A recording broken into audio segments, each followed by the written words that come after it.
Karachi Paphos नगर कब्रिस्तान 2003 से 2011 के बीच में क्या होता है। कहते हैं आग को पानी से बुझाया जा सकता, लेकिन जब इंसान के अंदर की हवस जलने लगे तो वो उसे किस किस से बुझाए। यह कहानी है कराची के पापोस नगर कब्रिस्तान की, एक ऐसी जगह जहां सन्नाटा होना चाहिए था, लेकिन 2003 के बाद वहां कुछ ऐसा होने लगा जिसने लोगों की रूह तक हिला दी। रात के अंधेरे में कोई कब्रें खोल रहा था और निशाना सिर्फ एक था, हाल ही में दफन की गई महिलाएं यानी कि औरतें।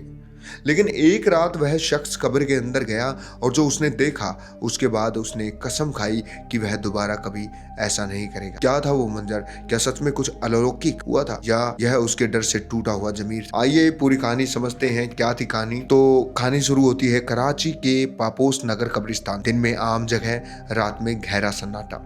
अक्सर इस कब्रिस्तानों में रात को कोई जाता भी नहीं। 2003 से लोगों ने अजीब चीजें नोटिस करनी शुरू। कुछ कब्रों की मिट्टी बिखरी हुई मिलती, कहीं ऊपर रखा पत्थर खिसका हुआ होता, कहीं चद्दर हटी हुई मिलती। शुरुआत में लोगों ने सोचा जानवरों का काम होगा, लेकिन धीरे धीरे पैटर्न साफ हो गया। ये घटना सिर्फ उन्हीं कब्रों के साथ हो रही थी जो हाल ही में किसी महिला को दफनाया गया। अब क्या होता था कि अब शक बढ़ने लगता है, लेकिन कहानी यहीं खत्म नहीं होती। आप कहानी पूरी देखिए। सन्नाटे के पीछे का सच मैं तुम्हें बताऊं तो कब्रिस्तान का रखवाला था मोहम्मद रियाज। वह और उसका साथी वजीर उस जगह की निगरानी करते थे। धीरे धीरे सामने आया कि रियाज रात में यह ध्यान रखता था कि किस दिन किस जगह एक युवा महिला को दफनाया गया है, और फिर अंधेरा होते ही वह कब्र खोलकर अंदर घुसता। उसका मकसद बेहद घिनौना था, ऐसा मकसद जिसे सुनकर आपके भी होश उड़ जाएंगे। पहली बार यह काम उसके साथ वजीर ने किया और एक रात दोनों गए। वजीर पहले अंदर गया और फिर बाहर आया।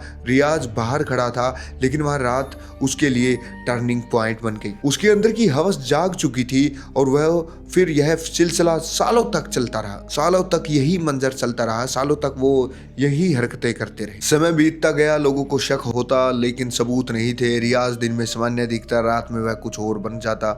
उसका दावा था कि वह अकेले नहीं था और उसका साथी वजीर उसके साथ रहता था, लेकिन किसी ने वजीर को खुलकर कभी देखा ही नहीं कि वजीर कौन है। क्या वह सच में था या रियाज की कल्पना थी? अब जैसे जैसे सवाल बढ़ते गए तो फिर 31 अक्टूबर 2011 उस दिन हाल ही में एक महिला को दफनाया जाता है। रियाज अकेला था, वजीर वहां मौजूद नहीं था। वह कब्र में उतरा जैसे वह पहले भी कई बार कर चुका था, लेकिन इस बार कुछ अलग होता है। उसने दावा किया कि जैसे ही वह अंदर पहुंचा, मृतक महिला की आंखें अचानक खुल गई। उसे लगा जैसे वो आंखें सीधा उसी को देख रही हो, जैसे कोई खामोश सवाल पूछ रही हो। रियाज घबरा गया, वह कब्र से बाहर भागा, चीखता हुआ, मिट्टी से सना हुआ।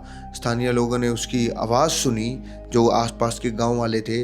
वो हिम्मत करके कब्रिस्तान पहुंचे। उन्होंने देखा रियाज कांप रहा था, डरा हुआ, घबराया हुआ, और फिर उसने सब कुछ कबूल कर लिया कि वो क्या करता है, उसकी हरकतें क्या है, वो सब कुछ कबूल करता है। पुलिस को बुलाया गया, रियाज को गिरफ्तार किया गया। पूछताछ में उसने स्वीकार किया कि उसने एक नहीं, दो नहीं, बल्कि 50 से अधिक मृतक महिलाओं के साथ में कब्र में घुसकर दुष्कर्म किया है। अब यह सुनकर हर कोई इंसान जो है वो सन्न रह जाता है, लेकिन एक और ट्विस्ट जो था मैंने वो आपको बताया। जब पुलिस ने उसको बताए वजीर की तलाश की तो उसका कोई रिकॉर्ड ही नहीं मिला, ना कोई पक्का पता, ना कोई गवाह। बाद में जांच में यह संभावना जताई गई कि शायद वजीर उसका काल्पनिक साथी था।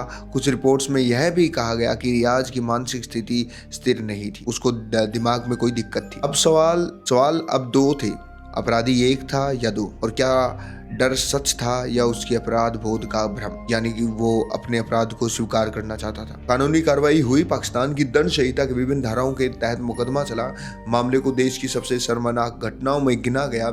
आखिरकार अदालत ने उसे दोषी ठहराया और उम्र कैद की सजा सुना दी। इस केस में जो सबसे डरावना था वह सिर्फ अपराध नहीं था, बल्कि यह सवाल था कि एक इंसान कितने नीचे गिर सकता है, और जब उसका जमीर जागता है तो क्या वह डर के रूप में सामने आता है? क्या उस रात सच में कुछ अलौकिक हुआ था, या वह उसके अपराधों का साइकोलॉजिकल ब्रेकडाउन था? यह दावा करना मुश्किल है, लेकिन अगर आपको ये स्टोरी पसंद आई हो तो जरूर बताइए। यह दावा करना मुश्किल है। ये कहानी हमें सिखाती है कि अपराध सिर्फ कानून नहीं तोड़ता, इंसान की आत्मा भी तोड़ देता है। कभी कभी सजा अदालत से पहले मिलती है, अपने ही डर के रूप में, और यही इस केस का सबसे बड़ा टेलिंग हिस्सा था। आप किस तरह के क्राइम केस देखना पसंद करते हैं, फीडबैक में ज़रूर बताएं। मिलते हैं अगली वीडियो में, तब तक के लिए सब्सक्राइब और शेयर और फॉलो ज़रूर करना। Thank you so much.